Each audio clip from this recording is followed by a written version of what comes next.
औज़ुबिल्लाहिमिनश्शैतानिर्रजीम बिस्मिल्लाहिर्रहमानिर्रहीम। अस्सलामु अलैकुम वरहमतुल्लाहि वबरकातुहू।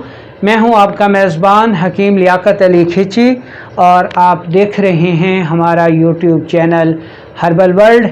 और सिलसिला हमारा चल रहा है जी कानून मुफ़रद अज़ा सीखने और सिखाने का, और ये उस सिलसिले की आज दूसरी क्लास है। उम्मीद है कि आप जहाँ कहीं भी होंगे सेहत की बेहतरीन हालत में होंगे और अल्लाह ताला के फ़ज़ल व करम से खैर व आफ़ियत से होंगे। आज का ये कानून मुफ़रद अज़ा की दूसरी क्लास है और इसमें आज हम अपने सबक को पढ़ेंगे। ये सबक बेहद अहम है। अगर आप इसको पूरी तवज्जो से पढ़ लेते हैं तो इंशाअल्लाह आप तिब के मैदान में कभी भी नाकाम नहीं होंगे। जब आप तशख़ीस में और असूल तिब में माहिर हो जाएंगे तो फिर जो नुस्खा जात हैं वो आपके सामने हाथ बांधे खड़े होंगे। फिर आपको ज़रूरत ही नहीं पड़ेगी कि आप जुअल मुजरबात का शिकार हों और नुस्खा जात के पीछे दौड़ें। तो चलते हैं अपने टॉपिक की तरफ, और इसमें आज हम पढ़ेंगे सेल थ्योरी के बारे में। लेकिन उससे भी पहले हम पढ़ेंगे तख्लीक़ इंसान के बारे में। क्योंकि तिब एक फ़ितरी इल्म है, इसलिए हमें सबसे पहले तख्लीक़ इंसान को पढ़ना होगा, समझना होगा, और उसके बाद हमें जो फ़ितरी तिब है ये बआसानी समझ में आ जाएगी। अगर तख्लीक़ इंसान पर नज़र डाली जाए तो फरमाने बारी ताला है कि मैंने इंसान को बेजान मट्टी से पैदा किया। इस बेजान मट्टी की जो कैफियत थी वो सर्द थी। अब इस बेजान मट्टी में पानी मिलाया गया तो ये गारा बन गई। अब इस पानी का जो मिजाज था या कैफियत थी वो तर थी। अब जब ये मट्टी जो कि बेजान थी पानी मिलने से गारा बनी तो इस गारा नुमा मिट्टी से इंसान का पुतला बनाया गया। जब ये पुतला बन गया तो फिर इस पुतले को हवा ने खुश्क कर दिया। यहाँ पर जो हवा का मिजाज है वो खुश्क मालूम हो रहा है। और जब ये पुतला बन गया, हवा से खुश्क हो गया, तो इसके बाद अल्लाह ताला ने रूह को हुक्म दिया कि इसमें दाखिल हो जा। और जब रूह इसमें दाखिल हुई तो वो एक शोले की मानंद जल उठी और उसमें बेपनाह हरारत थी, जिसकी वजह से ये बेजान मट्टी से बना हुआ पुतला जो है वो खन खन बोलने लगा।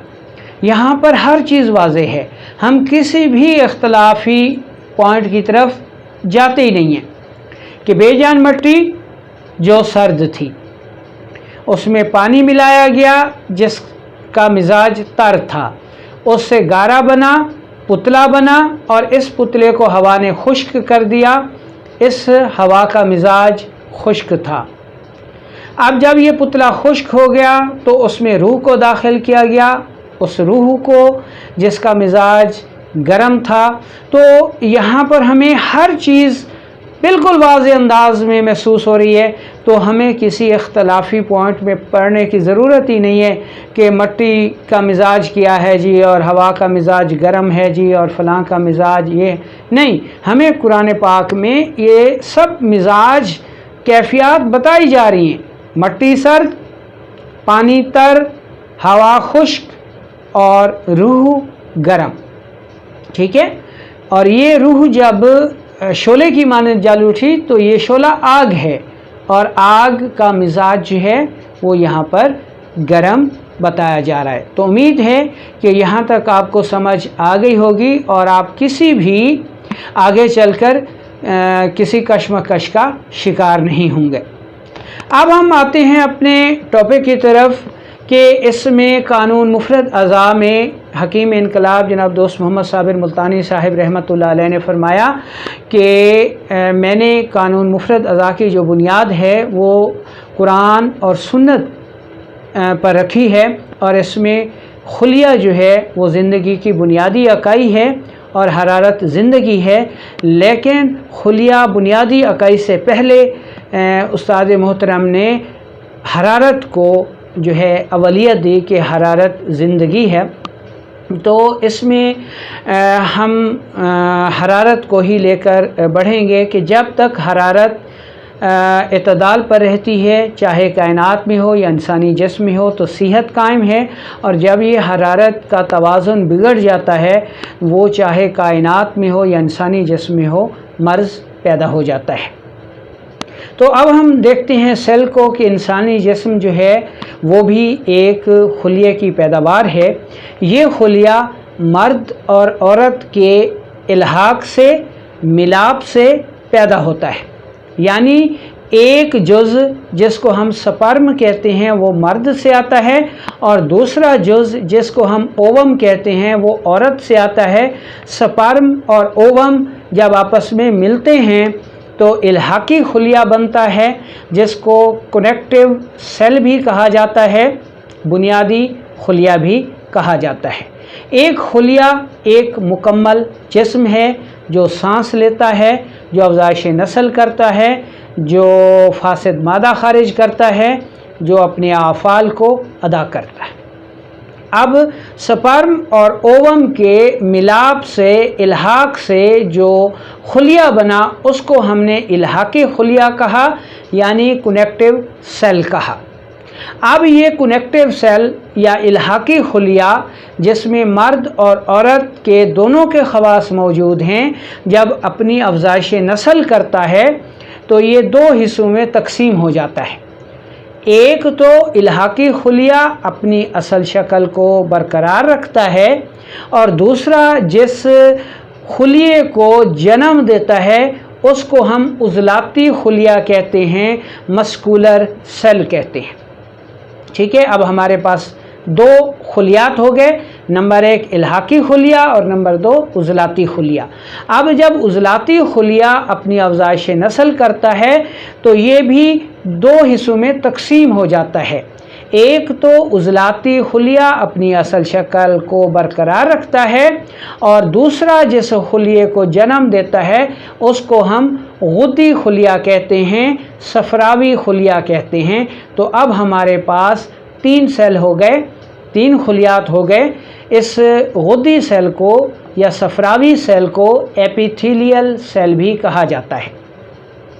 اب ایپیتھیلیل سیل یا غدی سیل بھی جب اپنی افزائش نسل کرتا ہے تو یہ بھی دو حصوں میں تقسیم ہو جاتا ہے۔ ایک تو ایپیتھیلیل سیل اپنی اصل شکل کو برقرار رکھتا ہے، اور جس دوسرے سیل کو، خلیے کو جنم دیتا ہے اس کو اعصابی خلیہ کہتے ہیں۔ تو اب ہمارے پاس چار سیل ہو گئے، کون کون سے؟ الحاقی سیل جس کو ہم نے کنیکٹیو سیل کہا، عضلاتی خلیہ جس کو ہم نے مسکولر سیل کہا، غدی خلیہ جس کو ہم نے ایپیتھیلیل سیل کہا، اور عصبی خلیہ جس کو ہم نے نروس سیل کہا۔ یہ ہمارے پاس چار سیل مکمل ہو گئے۔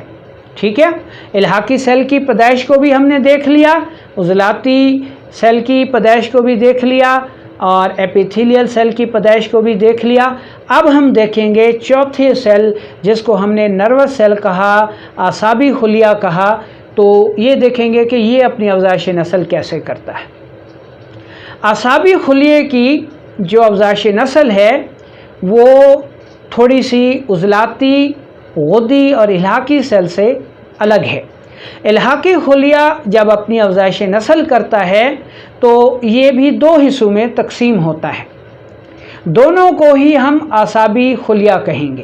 ٹھیک ہے، لیکن اس میں اگر اعصابی خلیے کی جو تقسیم ہو رہی ہے وہ مرد ہے تو اس میں جو اعصابی سیل ہوگا اس کو سپرم کہا جائے گا، اور اگر عورت ہوگی تو اس سے بننے والے اعصابی سیل کو اووم کہا جائے گا۔ تو یہ چار سیل مکمل ہو گئے۔ اب ایک ہی مزاج کے خلیات جب آپس میں ملتے ہیں تو بافتیں بنتی ہیں، ٹیشوز بنتی ہیں، نسیج بنتی ہے۔ بافتیں بھی چار ہیں، कैसे 4 हैं? इल्हाकी खलियात जब आपस में मिलते हैं तो इल्हाकी बाफ्त बनती है जिसको हम कनेक्टिव टिश्यूज़ कहते हैं। उज़लाती खलियात जब आपस में मिलते हैं तो जो बाफ्त बनती है उसको मस्कुलर टिश्यूज़ कहा जाता है। और जब गुद्दी बाफ्तें सेल्स आपस में मिलते हैं तो गुद्दी बाफ्त बनती है जिसको एपिथेलियल टिश्यूज़ कहा जाता है। और जब असबी सेल्स आपस में मिलते हैं तो असबी टिश्यूज़ बनती हैं जिनको हम नर्वस टिश्यूज़ कहते हैं। एक ही मिजाज की टिश्यूज़ जब आपस में मिलती हैं तो मुफरद अज़ा बनते हैं, यानी कनेक्टिव टिश्यूज़ जब आपस में मिलती हैं तो इल्हाकी मुफरद अज़ा बनते हैं जिनको हम हड्डियाँ कहते हैं। उज़लाती बाफ्तें जब आपस में मिलती हैं तो दिल बनता है जिसको हम हार्ट कल्ब कहते हैं, ठीक है। और जब गुद्दी बाफ्तें आपस में मिलती हैं तो जिगर व गुदद बनते हैं। और जब असबी बाफ्तें आपस में मिलती हैं तो दिमाग व आसाब बनते हैं।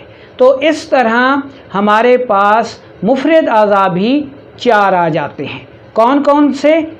इल्हाकी बाफ्तों से हड्डियाँ, उज़लाती बाफ्तों से दिल, गुद्दी बाफ्तों से जिगर और असबी बाफ्तों से दिमाग।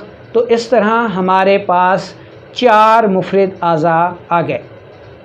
अब जब ये चारों मुफरद अज़ा एक दूसरे के साथ मिलते हैं तो इंसानी जिस्म बनता है, ठीक है जी।